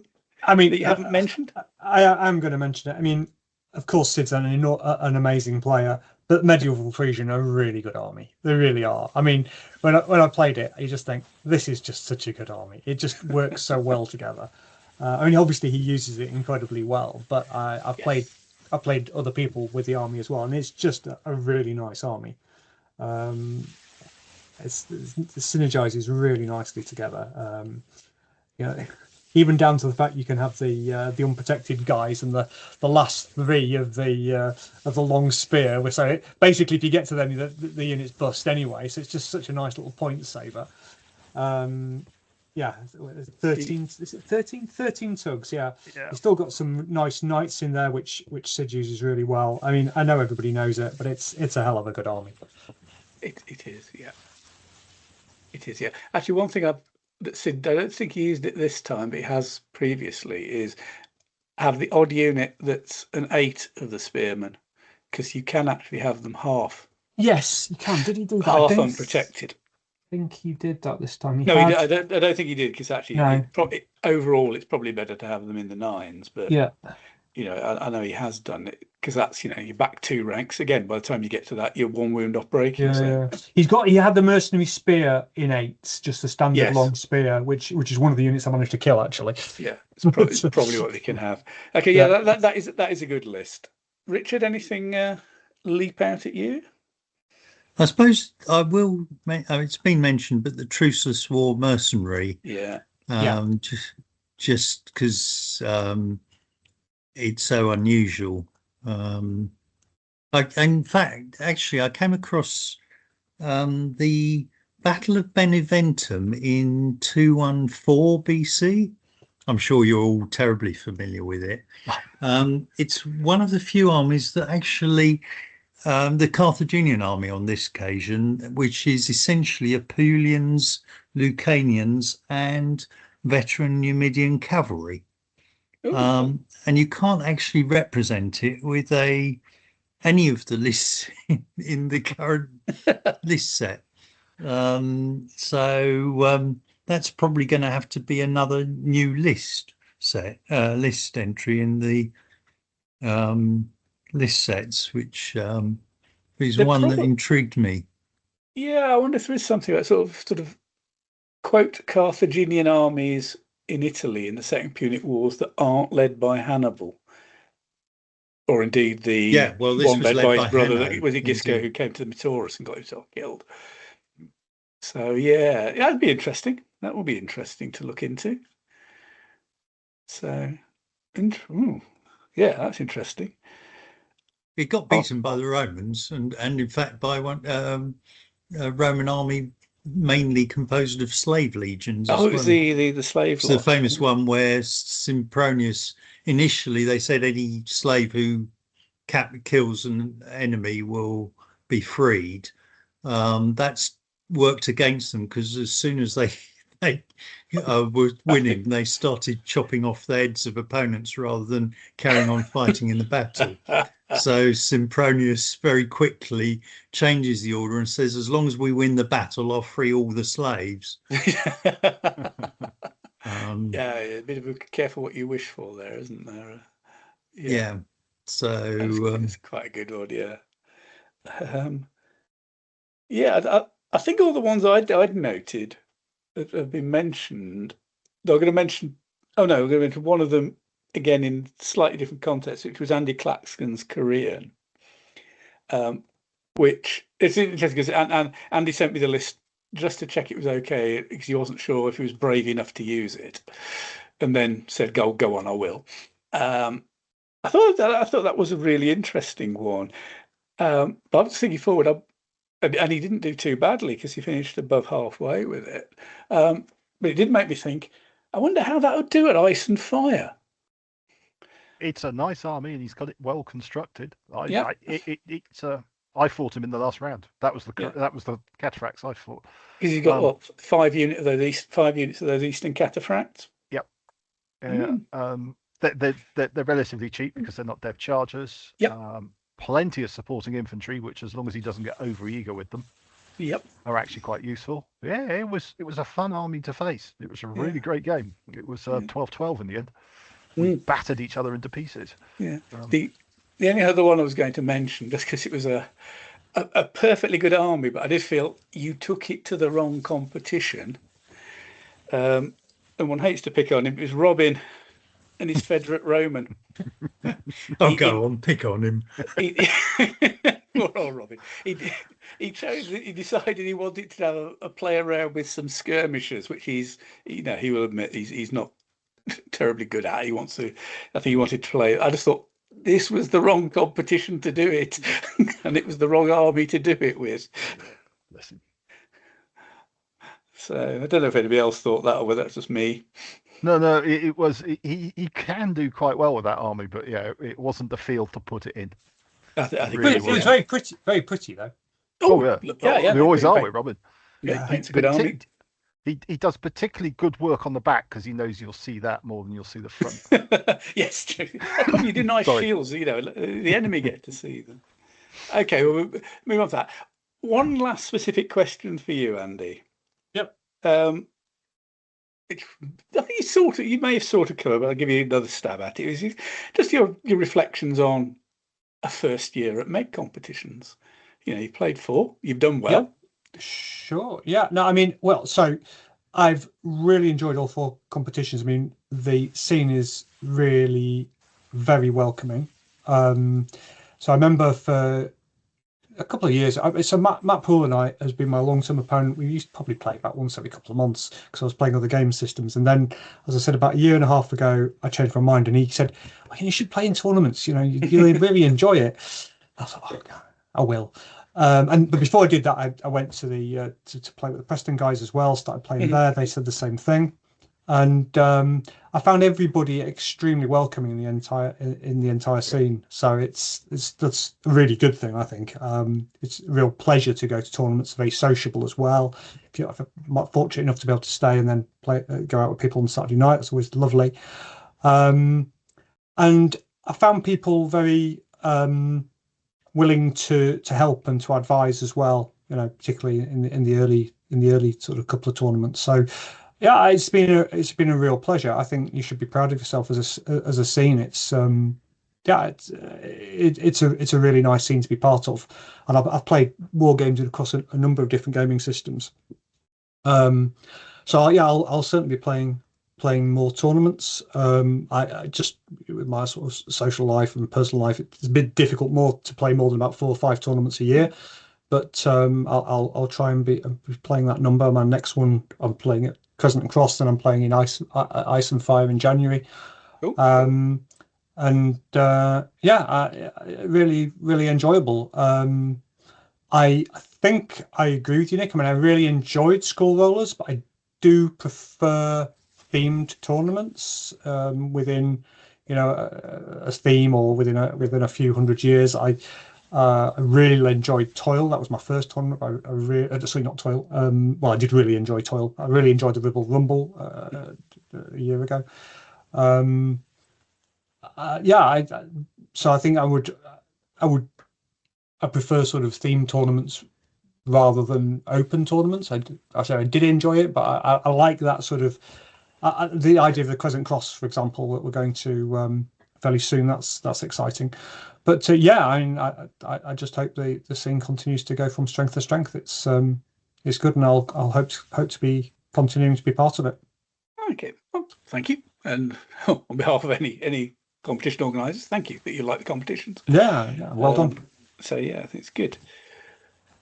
Right, so we're getting close. I've got a short list by my side of the upcoming competitions, which are mainly at the beginning of next year. I was sort of, Richard, if anything you wish to mention to the listener. Well, I'll be looking forward to seeing people at Warfare, which will be this weekend. So I don't know if this podcast will come out before or after Warfare. I'm not competing. I'm running a participation game of Rome Total War board game, and bringing the Society of Ancients stand as well. And then, yeah, that'll be my events for the year. So I look forward to seeing everybody in the new year at Ice and Fire and Beachhead and at the IWC in Brussels. Okay, Matt, any words of wisdom, or otherwise? No, I'm at Warfare as also this weekend. I'm bringing a knife to a fully armored battle, so we'll see how that goes. I decided to run Anglo-Danish, Anglo-Irish. Not quite sure why, but no, I do know why. It's skirmishing, javelin, light horse, and flex. It's my new. As most people have heard, I was playing around with elephants for last year, and because I wasn't quite sure how to use them, and so next year's probably going to be javelin armed light horse or flexibles, because I don't have a handle on those either. So yeah, should be traumatic, I suspect is the word I'm looking for. No, Albanians, here you come. I've had to say, Albanians are the ones that immediately sprung to mind. Yeah, especially with his comments earlier about flank marching. Indeed, which I totally think unconnected. Might just have mentioned Albanians in that one. No, look, totally unconnected. There's no connection there whatsoever. Move on. Forget I said it. Nothing to see here. Well, I'm taking a break from Warfare. I was going to go, but I'm not going now. I need a weekend of not doing stuff, basically. I haven't had a weekend where I haven't done something since September. So and it also evens numbers up. So that's useful. After that, so I will be at Stockport for the Warriors of the Cross and Crescent, Andy mentioned, which is the last weekend in November. I don't know if might still be the odd place available. If anybody is suddenly interested or suddenly finds themselves free that weekend. Obviously, details on the forum anyway. Get in contact with Pete Entwistle or Jeff Pearson, and they'd be able to tell you on that anyway. And I know Pete and Jeff would say lists are due on Sunday. I'm sorry? And I know Pete and Jeff would say lists are due in on Sunday. They're due this Sunday, but I was just wondering if anybody because I suspect this podcast will go out after that, but whether it probably will, won't it? Any spaces for last minute entries. So your list is overdue, is what yes. If you're listening to this, if when you're listening to this, you haven't sent your list in for Warriors of the Crossing Crescent, get it in. Anyway, so the competitions, Richard's already mentioned a couple that are taken, maybe most of the early ones for next year, but they are in order. January the 10th and 11th, we have Ice and Fire in Daventry, which is the annual Easternish competition. As I say, all these are on the forum, so there we are, that one. And I'm sure there's still spaces for that. 24th and 25th in Brussels, it's the International Warlords Challenge. And the theme for that one is armies between 686 and 1036 CE, if I read it right. And I wrote it down right for my notes. 7th and 8th of February, Beachhead in Bournemouth in the UK. The theme for that is from the rise of Alexander to the death of Caesar. So that's a sort of classical Roman, Greeks, Macedonians type theme. And then also in February, 21st and 22nd of February, there's Badcon, again in the UK, Burton-upon-Trent. And that's armies up to 551 BCE from the 4, quote, biblical PDFs, the ones that start with 1. So, and also Balkans and the Pontic Steppe. So that's a slightly unusual combination, but there we are. So those are the early ones for next year. Obviously, there's plenty more up on the forum. Quite a lot of competitions for next year have already got their dates announced. Most also have their themes announced if they have a theme. So go to the forum, have a look, and maybe start playing out your 2026. And can I just say, if anybody's interested in going to Brussels and wants some advice, do get in touch with me. More than happy to help. There you are. I've been to a couple of continental competitions in France. Went to one in Rouen a few weeks ago. It's great fun. It's nice to play. Obviously, this is talking to UK-based people who are. So apologies to our continental friends as ever who know who they are and do play each other, funnily enough. But, if you're a regular on, say, the UK circuit and go to one of these, you will pretty much guaranteed on playing people you've never played before, which is always good and good hospitality. And, of course, Brussels has the advantage of that lovely, lovely Belgian beer. Yeah, and you don't need to know much English. Sorry, non-English. I think that was what I meant to say. I got that completely wrong. So some of the bits of the rules you could argue. But if you don't get English, it's a handicap. Even if you don't have French, don't worry. You can get by in Brussels, no problem at all. So there you are. Okay, chaps, I think we've reached the end point. So last thing as always, Andy, thank you so much for joining us. It's been great. Thank you for your contributions. I hope you enjoyed it. And I hope everybody out there has enjoyed listening to somebody else for a change, not just us. Matt and Richard, of course, as ever, thank you so much.